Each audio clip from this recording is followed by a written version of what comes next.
नमस्कार दोस्तों, जय हिंद, वंदे मातरम। आप सभी का स्वागत अभिनंदन है टीटी फैमिली शिक्षकों के परिवार जायसवाल कोचिंग सेंटर पर, पावर्ड बाय शिक्षा ही प्रकाश है। जी हाँ साथियों, आज की क्लास में हम बात करने वाले हैं बाल विकास एवं शिक्षण विधियां CDP child development and pedagogy के प्रैक्टिस सेट नंबर फर्स्ट की। आप सभी जानते हैं रीट के एग्ज़ाम जुलाई में होगा और जल्द जल्द सीटेट के एग्ज़ाम भी होने वाला है। तो सभी यहाँ पे जितने भी तैयारी कर रहे हैं, आने वाले जो प्रैक्टिस सेट बहुत इंपॉर्टेंट है। संपूर्ण कंसेप्ट से यह लिया गया है। आपके 30 महत्वपूर्ण प्रश्न रहेंगे और इसके साथ साथ क्लासेस भी शिक्षा मनोविज्ञान पेडागोजिक चल रही। आई बटन पे लिंक भी दे दिया गया है। प्रत्येक क्लास जो है फ्री ऑफ कॉस्ट है। चलिए शुरुआत करते हैं और जान लेते हैं आपकी तैयारी कितनी है। 30 में से आप लोग कमेंट करके जरूर बताइएगा इस प्रैक्टिस सेट में आपका फीडबैक क्या है, आपके स्कोर क्या है। पहला प्रश्न आप लोगों की स्क्रीन पर है। ज्ञान विद्यमान है, विश्वसनीय है तथा इस ज्ञान से प्राप्त करना ही अधिगम है। कौन सा संप्रदाय जो है इस कथन को स्वीकार नहीं करता? ऐसे संप्रदाय का नाम बताइए जो यह कथन का स्वीकार नहीं करता है कि ज्ञान विद्यमान है, विश्वसनीय है तथा इस ज्ञान को प्राप्त करना ही अधिगम है। मतलब ये हमें मालूम हो चाहिए कौन कौन सा संप्रदाय जो समर्थन करता है, व्यवहारवाद करता है, संज्ञानवाद करता है, गेस्टाल्टवाद करता है। लेकिन संरचनावाद जो है यह जो संप्रदाय है समर्थन नहीं करता। और ये चार ऐसे संप्रदाय है जो एक प्रश्न इन चारों में से कोई किसी टॉपिक पर प्रश्न पूछ लिया जाता है। तो यहाँ पर डी ऑप्शन सही हो जाएगा। जिन्होंने डी ऑप्शन किया बहुत बहुत सही आपने किया है, फीडबैक अच्छा किया है। दूसरा प्रश्न देख लेते हैं। इनमें से कौन सा तत्व संप्रेषण तत्व का नहीं होगा? जी हाँ, सभी बताइएगा इनमें से ऐसा तत्व जो संप्रेषण तत्व का नहीं होता। देखिए, संप्रेषण शब्द से आप सभी लोग परिचित हो गए भली भांति। ठीक है, संप्रेषण शब्द की बात करें तो कौन सा तत्व नहीं होता है, तो ये भी जानना जरूरी कौन कौन सा तत्व होता है। संप्रेषण का माध्यम, श्रृंखला, उद्देश्य, ये तीनों होते हैं, लेकिन नियोजन आपका नहीं होता है। क्या नहीं होता है? आपका नियोजन जो नहीं होता। इसलिए according two questions D option सही होगा।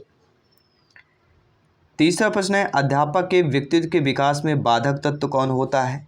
सामाजिक परिवेश का ज्ञान, सांस्कृतिक अनुभव हो गया, कल्पना शक्ति का भाव, उच्च मानसिक क्षमता। सभी कमेंट कीजिएगा मेरे प्यारे प्यारे भाइयों की प्यारी प्यारी बहनें, गृहिणी जिनका सपना है टेट एग्जाम को फतेह करना, सभी कमेंट कीजिएगा। साथियों, अध्यापक के व्यक्तित्व के विकास में जो बाधक कहलाता है वह क्या कहलाता है? आप सभी परिचित हैं, कल्पना शक्ति का अभाव। अगर आपने कल्पना शक्ति का अभाव है तो अध्यापक के व्यक्तित्व के विकास में बाधक तत्व माना जाता है। थर्ड ऑप्शन सही हो जाएगा। कल्पना शक्ति आप में होनी चाहिए, आपके सोचने की क्षमता होनी चाहिए। चौथा प्रश्न है, कंप्यूटर सहायता प्राप्त अधिगम का लाभ क्या होता है? अध्यापक की आवश्यकता नहीं रहती, यह उच्च कक्षाओं के लिए उपयोगी है, यह प्रतिभाशाली छात्रों के लिए उपयोगी है, शिक्षार्थी अपनी गति के अनुसार सीखता है। रीट लेवल फर्स्ट और सेकंड के लिए सीडीपी बाल विकास शिक्षण विधियों का यह आपके प्रैक्टिस सेट है, जरूर बेहतरीन ज्वाइन कीजिएगा। तो कंप्यूटर सहायता प्राप्त अधिगम का जो लाभ कहलाता है वह क्या कहलाता है? आप सभी जानते हैं, शिक्षार्थी अपनी गति के अनुसार सीखता है। जितनी उसकी गति होगी उसके अनुसार सीख सकता है। कंप्यूटर सहायता अधिगम या कंप्यूटर सहायता प्राप्त अधिगम का बेनिफिट यही होता है, छात्र जो अपनी गति के अनुसार सीख सकता है। कोई छात्र धीमा है, धीमा सीखेगा, कोई छात्र अधिक तेज है, अधिक वर्क करेगा, फास्ट काम होगा। पांचवा प्रश्न स्क्रीन पर है। मानव संस्कार अथवा क्षमता में परिवर्तन जो धारण किया जा सकता है तथा जो वृद्धि की प्रक्रिया के ऊपर ही आरोपित नहीं है, यह कथन किनका है? सभी बताइएगा। तो ये कथन किनका है? आपके गेने महोदय जी का। जी हाँ, मानव संस्कार अथवा क्षमता में परिवर्तन जो धारण किया जा सकता है तथा जो वृद्धि की प्रक्रिया के ऊपर ही आरोपित नहीं है, यह कथन किसने कहा है? गेने ने कहा है। गेने का स्टेटमेंट हो जाएगा।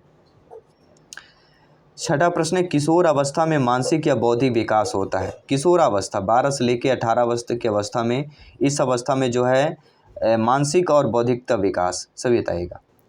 12 से लेकर 18 वर्ष तक की अवस्था में, किशोरावस्था में मानसिक और जो बौद्धिक विकास होता है वह कैसे होता है? आप सभी परिचित होंगे। तो बहुत शीघ्र एवं बहुत अधिक मात्रा में होता है। पहला ऑप्शन साथियों सही हो जाएगा। शिक्षा में आईसीटी के उपयोग के संदर्भ में कौन सा कथन गलत दिया गया है? आईसीटी शायद आपने पढ़ा होगा। शिक्षा में जो आईसीटी का उपयोग है इसके संदर्भ में देखा जाए जो कथन हमारा गलत दिया गया है, यानी हमें यह पता होना चाहिए कि कौन सा कथन सही है।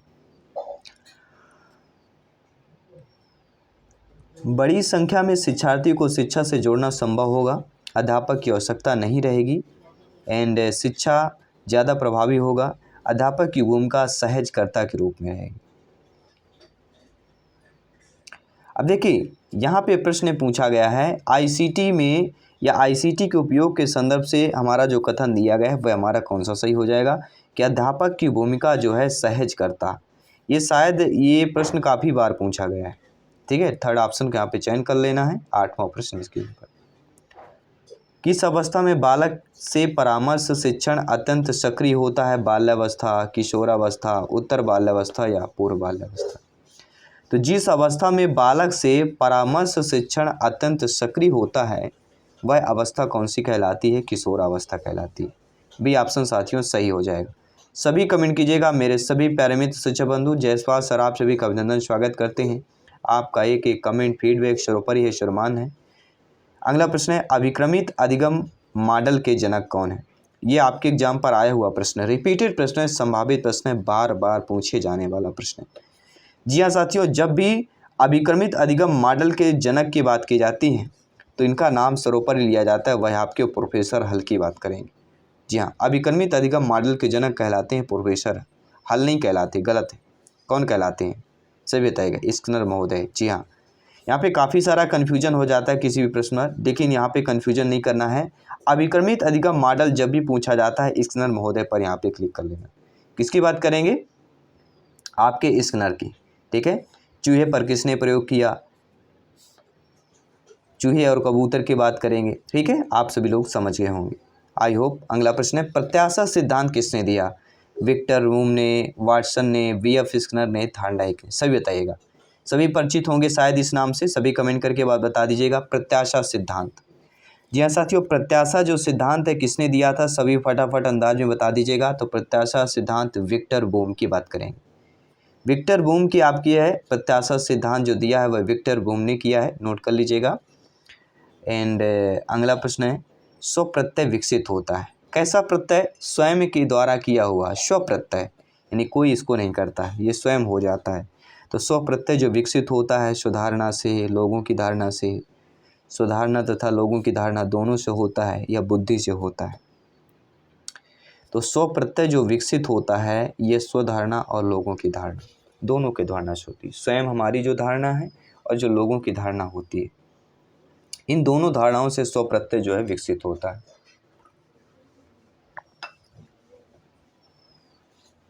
अगला प्रश्न है इनमें से कौन सा ब्रूनर के सिद्धांत में नहीं है?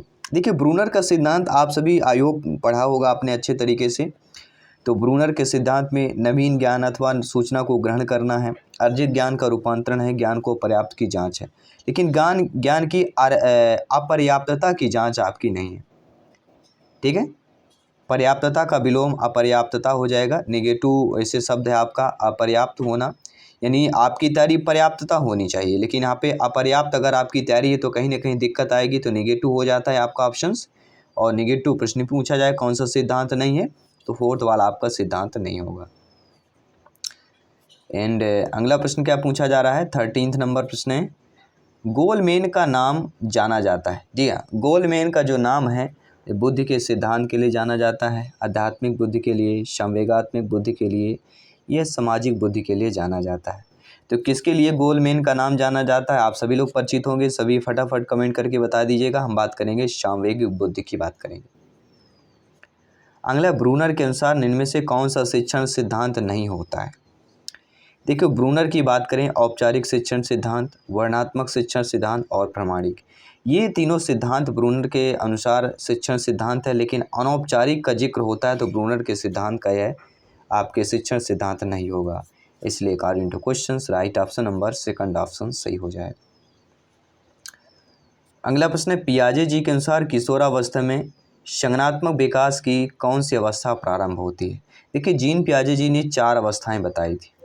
4 में से जो पहली अवस्था होती जन्म से लेकर 2 वर्ष तक संवेदीगामक अवस्था होती है, जो हमारा इस क्वेश्चन का जो है राइट आंसर हो जाएगा कि ये हो जाएगा, सही बताइएगा। इसके बाद कहते हैं दूसरी अवस्था पूर्व संक्रियात्मक 2 से 7 वर्ष होती है। तीसरी अवस्था कौन सी होती है, सभी बताइएगा। तीसरी अवस्था होती है अमूर्त या औपचारिक, और चौथी होती है औपचारिक या अमूर्त संक्रियात्मक अवस्था की बात। एक मूर्त होता है, एक अमूर्त होता है। लेकिन संज्ञानात्मक विकास में पूछा, किशोरावस्था का जिक्र है।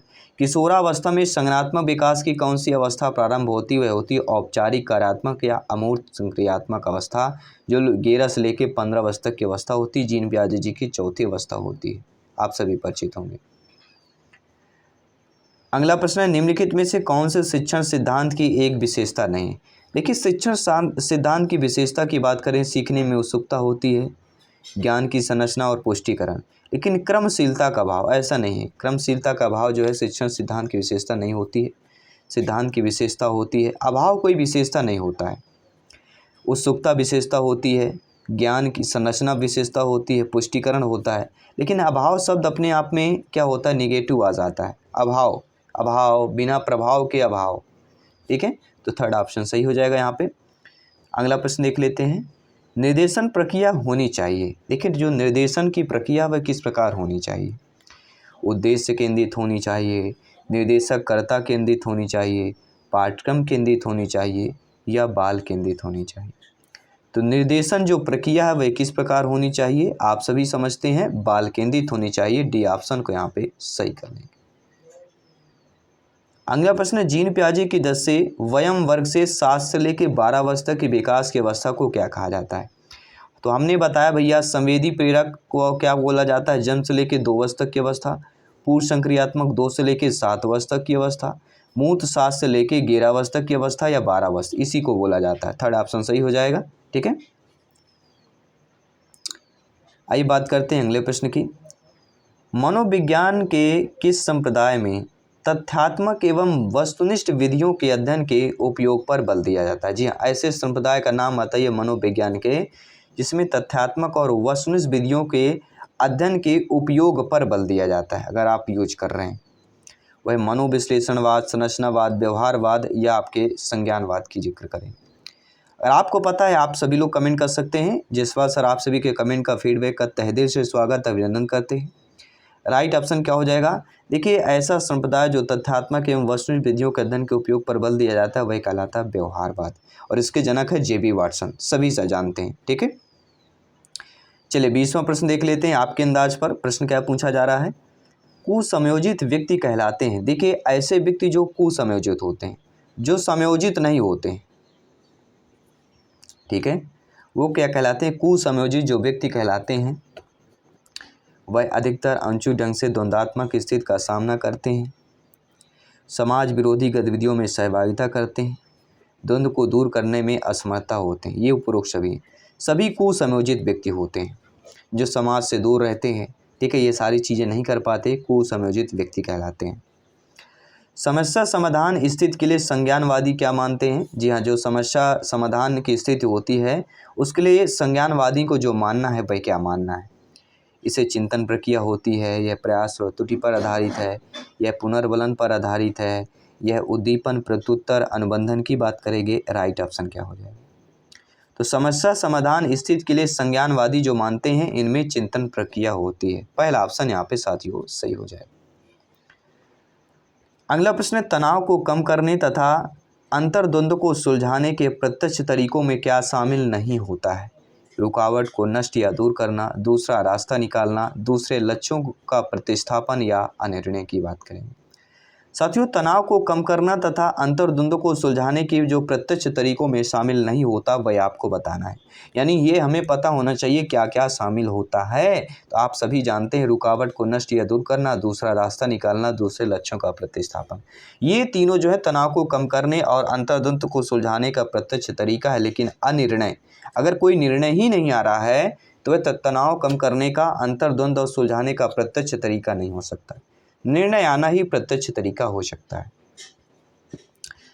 कौन सा घटक सूचना प्रक्रियात्मक अवस्था से संबंधित नहीं है? अल्पकालीन स्मृति, जीवन पर्यंत स्मृति, दीर्घकालीन स्मृति या कार्य स्मृति। देखिए, ऐसा घटक जो सूचना प्रक्रियात्मक अवस्था से संबंधित होता है वह कौन सा कहला जाएगा? तो वह आपका जीवन पर्यंत स्मृति। जी हाँ, सूचना प्रक्रियात्मक अवस्था जो संबंधित हमारा घटक कहलाता है वह कहलाता है आपका जीवन पर्यंत स्मृति। अगर डाउट है नीचे बेफिक्र कमेंट कर सकते हैं। आपका एक एक कमेंट फीडबैक सर्वोपरि है, सम्मान है। साथियों अगला प्रश्न है, संप्रत्यय लब्धि प्रतिमान किसने प्रतिपादित किया था? हिल्डा रावत ने, जेरेन ब्रूनर की बात करेंगे, रिचर्ड सुचमैन की बात करेंगे, कार्ल रोजर्स की बात करेंगे। देखिए, जब भी संप्रत्यय लब्धि प्रतिमान का जिक्र होता है, किसने प्रतिपादित किया है, आप सभी अच्छे तरीके से परिचित हैं। हम किसकी बात करेंगे? जेरोम ब्रूनर की बात करेंगे।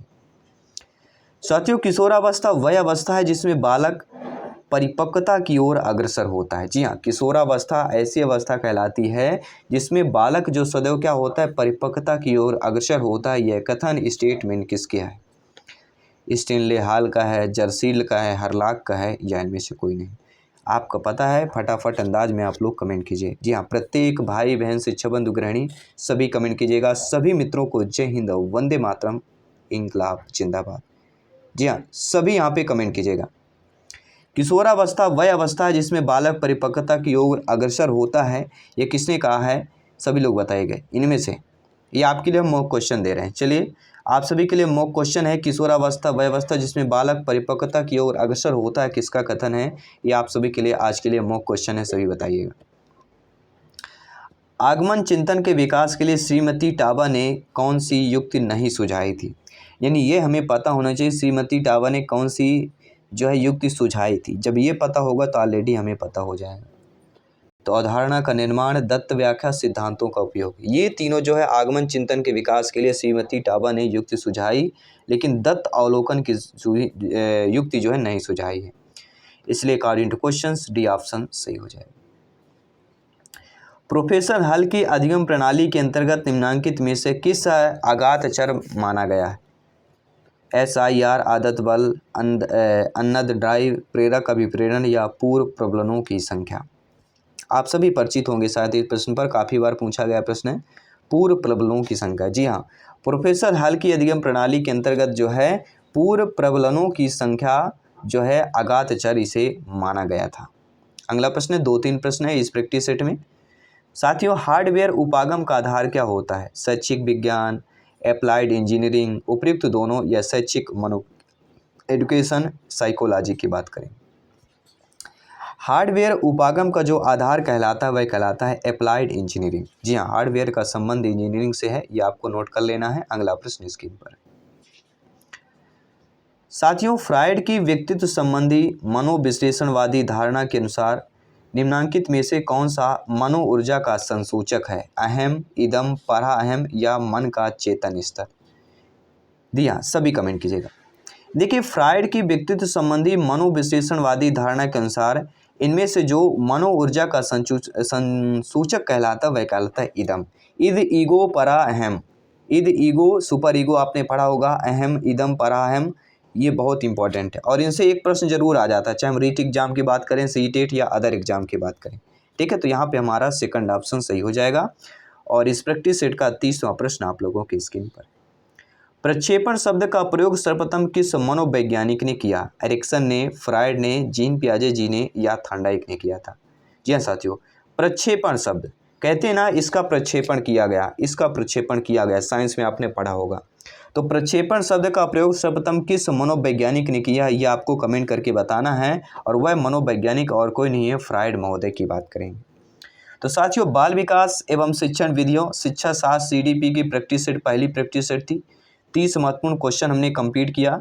30 में से आप लोगों को फीडबैक क्या है, आप लोगों का यहाँ पे कमेंट क्या है, नीचे कमेंट बॉक्स में अवश्य बताइएगा। मैं आपके साथ जयसवाल सर जल्द मिलता हूँ आपके अगले प्रैक्टिस सेट पर। सभी मित्रों को जय हिंद, वंदे मातरम, धन्यवाद सभी का।